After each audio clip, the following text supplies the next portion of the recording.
a imaginar que tenemos este circuito, un circuito RLC, y cuando en este circuito está cerrado este switch P o Pi, está cerrado ese switch Pi.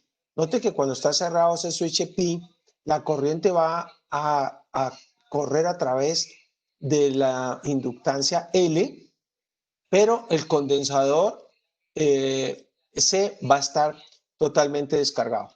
Entonces, cuando abrimos el switch, pues esta parte de arriba como que no existe y lo único que nos va a quedar es un circuito RLC, ¿sí? Donde había un valor inicial de la corriente y puede comenzar a trabajar. Entonces, utilizando las reglas de Kirchhoff que deben tener, usted puede escribir directamente la ecuación diferencial para esa corriente que está, o para la carga en ese circuito RLC, y se puede escribir como Q2 puntos más 2 beta por Q1 punto más omega sub 0 cuadrado por Q igual a 0, donde 2 beta es igual a la resistencia sobre la inductancia y omega sub 0 al cuadrado es igual a 1 sobre LC. Entonces, tenemos la ecuación que hay que resolver. Sí, tenemos la ecuación que hay que resolver. Lo que hacemos nosotros es suponer, porque nos damos cuenta que esto es una ecuación de oscilaciones amortiguadas, suponer que la solución es Q como función del tiempo, cierta amplitud A por exponente a la lambda T. Coger esto y reemplazarlo en lo que puedo llamar la ecuación 1, esto llamémoslo 2, esto llamémoslo 3, reemplazar 3 en 1, y si reemplazas 3 en 1, vas a obtener una ecuación para esa constante lambda, que nosotros también lo hicimos, que lo tienes en el libro, y aquí voy a andar mucho más rápido. Entonces vas a encontrar que los valores de lambda son 2 y son iguales a menos beta, signo más, signo menos, raíz cuadrada de beta cuadrado menos omega sub 0 al cuadrado. Sí, y a eso le puedes colocar de valor 4.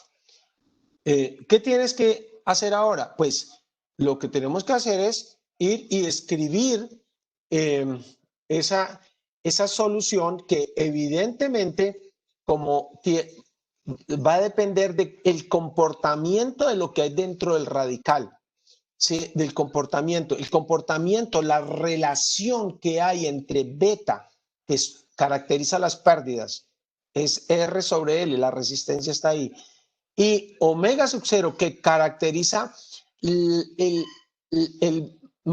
energía guardada en el sistema. La relación entre ellos dos va a definir el comportamiento del sistema. Entonces tienes que mirar casos, ¿sí? Tienes que mirar casos, y diría, el caso 1 que tienes que mirar es el caso cuando omega sub 0 al cuadrado es mayor que beta cuadrado. Si omega sub 0 es mayor que beta cuadrado, pues aquí lo que tienes es un número negativo. Entonces tienes raíz cuadrada de un número negativo, y eso conlleva a que en ese caso lambda 1, 2, las dos valores de lambda los vas a escribir como menos beta.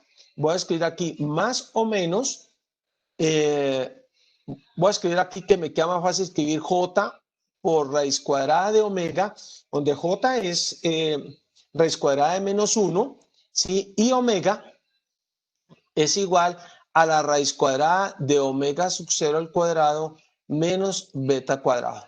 Entonces vas a tener en ese caso una solución que vamos a ir a colocar allá, donde tienes dos valores de alfa. Mira, tienes dos valores de alfa. Entonces, en general, vamos a escribir Q como función del tiempo es igual a A1 por el exponente a la menos beta t más J omega t. Sí, lo escribo así, más un A sub 2 por el exponente a la menos beta t menos IJ omega t. Sí, pues evidentemente lo que tienes, estas dos, digamos, soluciones generales,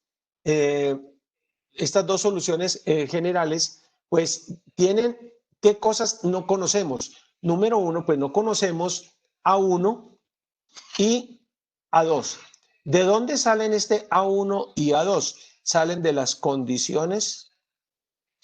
condiciones iniciales que nosotros tenemos que aprender a describir fácilmente, ¿sí? Las condiciones iniciales. Ahora, el hecho de que aquí está este J y aquí está este J que es raíz cuadrada de menos 1, esto tiene como carácter de son números complejos y que tenemos que llevar a mirar cómo los podemos expresar, nos da una idea de que podemos hacer algo muy en general con esto, ¿sí?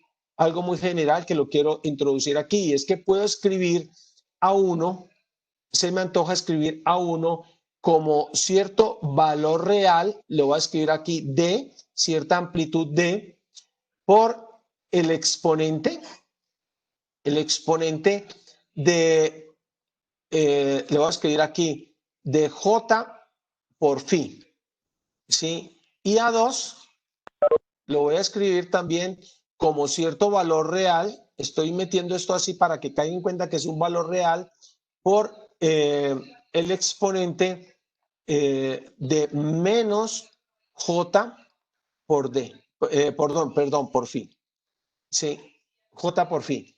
De esa manera, esto que está acá yo lo puedo reescribir, ¿sí? Lo puedo reescribir de una manera diferente. Si lo hacen bien despacio, aunque no había necesidad de eso, yo puedo escribir esto como Q de T igual a 2 veces el valor de D. Quiero decir que ese 2 lo puedo eliminar y decir simple D y voy a calcular, porque aún no conozco qué es D, ¿sí? Por el exponente a la menos beta T por coseno de omega T más phi. Esto lo que me ayuda es a mirar rápidamente que lo que tengo son una solución de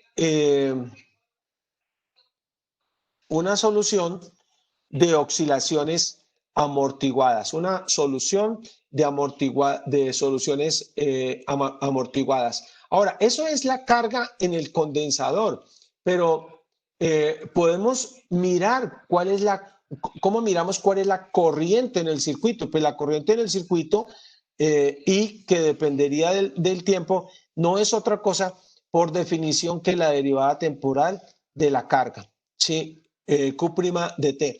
También tienes que hacer esa derivada. Voy a factorizar simplemente dos factor común, factor de d, ¿sí? La derivada de un exponente siempre es el mismo exponente, entonces lo voy a factorizar de una vez a la menos beta t.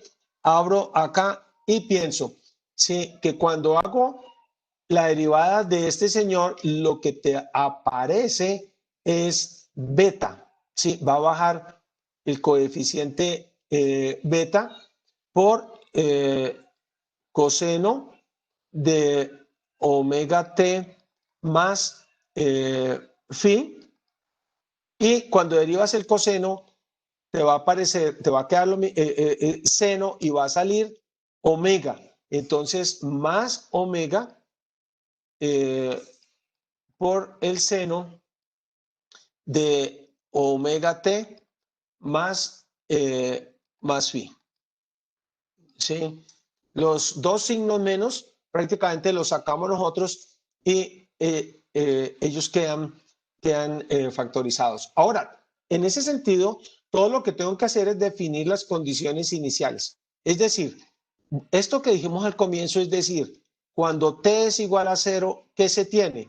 ¿Sí? Cuando t es igual a 0, ¿qué tenemos? Tenemos, número 1, que la corriente en la inductancia, que lo voy a escribir así, y cuando el tiempo es igual a 0, pues va a ser igual, por ley de Kirchhoff, ahí no vas a tener sino E, que es la potencia de esa fuerza, dividido la resistencia interna de la, quiero mostrarles de nuevo, la resistencia interna de la FEM, ¿sí? De la fuerza electromotriz que se tiene ahí, o la pila. Entonces, ella tiene una resistencia interna y en ese momento la corriente es igual a E sobre R sub I. En tanto que la carga en el condensador, que en ese caso sería Q de 0, es igual a 0. Le dijimos, eso está descargado. Entonces, recuerde que esto es Q un puntico. ¿Sí? Esto es Q un puntico. Y todo lo que tengo que hacer es colocar estos valores para I aquí y colocarlos en esta ecuación, y con eso nosotros podemos despejar. Vas a obtener dos ecuaciones con dos incógnitas. Cuando haces igual, voy a comenzar con esta. Cuando dices que Q de 0 es igual a 0, pues lo que estás teniendo es que 2D por coseno de phi, 2D por coseno de phi es igual a 0. 2 no es 0, D no puede ser igual a 0, no tendrías ninguna oscilación, entonces coseno de phi tiene que ser igual a 0. Encuentres inmediatamente que entonces phi debe ser igual a pi medios. Sí, phi debe ser igual a pi medios. Y tienes para la otra que Q un puntico de 0 es igual a la FEN dividido la resistencia interna de la FEN o de la batería. E R sobre I. Y esto, si lo miro en la ecuación, esto es igual a 2 D 2D por este exponente, estamos tomando igual a 0. Tienes beta por coseno de phi, y phi es pi medio, esto sería 0. Entonces tendrías omega por seno de phi, ¿sí?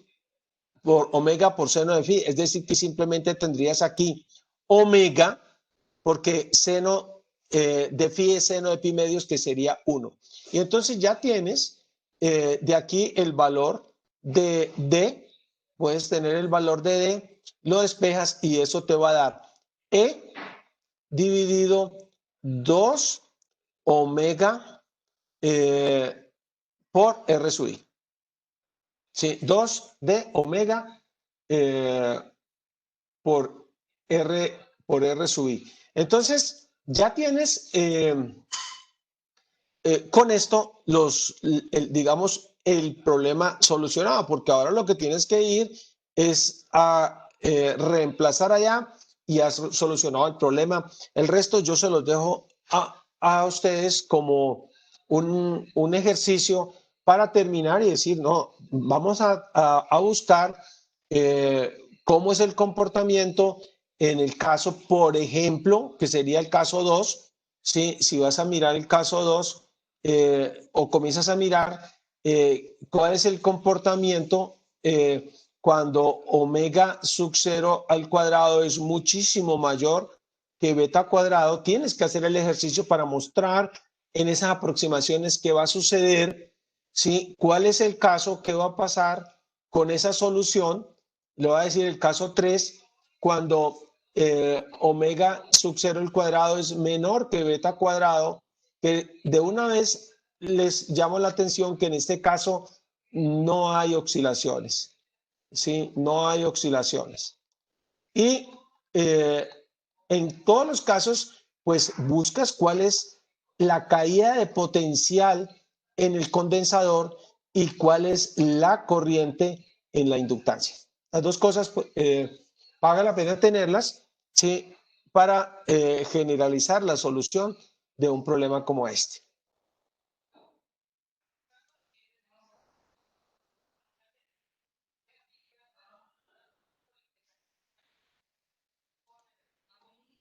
Bueno, ¿alguna